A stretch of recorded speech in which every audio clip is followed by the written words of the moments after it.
The only people who don't want to disclose the truth are people with something to hide.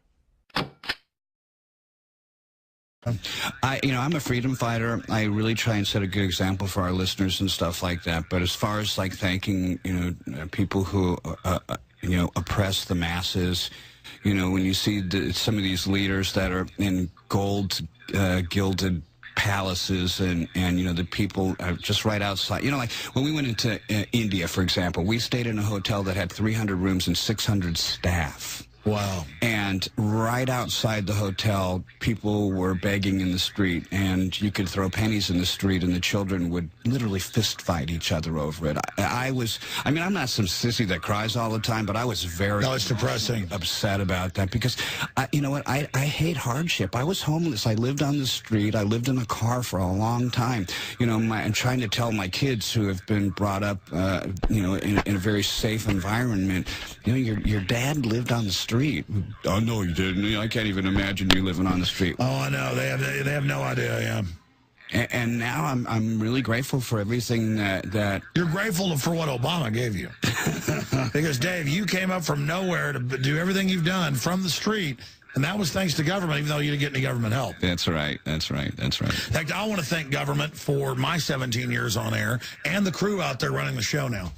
And what's sad about all this is that, even though we're joking around about this is no joking matter. No, I had so much crew. When you said earlier, a president saying this, it didn't register. Darren McBreen, one of our reporters, came up that morning after he said it, like last Monday, and he said, I never thought I'd hear a president talk like that. It's so weird. It's like something Mao Zedong would say. Right. I'm not really aware of what Mao Zedong said, but I do know who he was and what he did. And it just surprises me. Again, to go back to this thing, why hasn't somebody moved to impeach this man? With all of the proof about his birth certificate being fake, and you see the signs in Kenya that says the birthplace of Barack Obama. Hello? Come on, guys. How stupid are we right now? His own PR people for 16 and a half years, his publicist, everything he has put out that he was born in Kenya.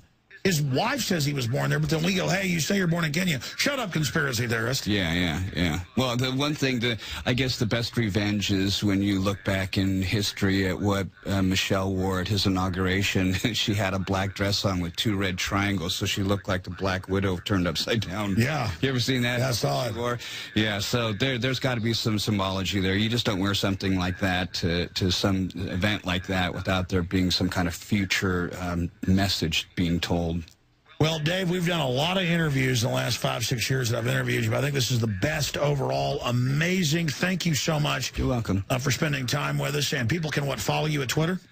At Twitter, at Megadeth.com, we have, a lot of different ways you can, depending on how deep they want to get involved with us. We've got a really great fan club, our cyber army, and our Facebook page, and we have 2 different ways that we tweet. One is me, myself, but we also have a character, our mascot, Vic Rattlehead, and he's got his own Twitter account, and the stuff that I don't feel comfortable saying, he'll say. Good, so Rattlehead said it. The only people who don't want to disclose the truth are people with something to hide.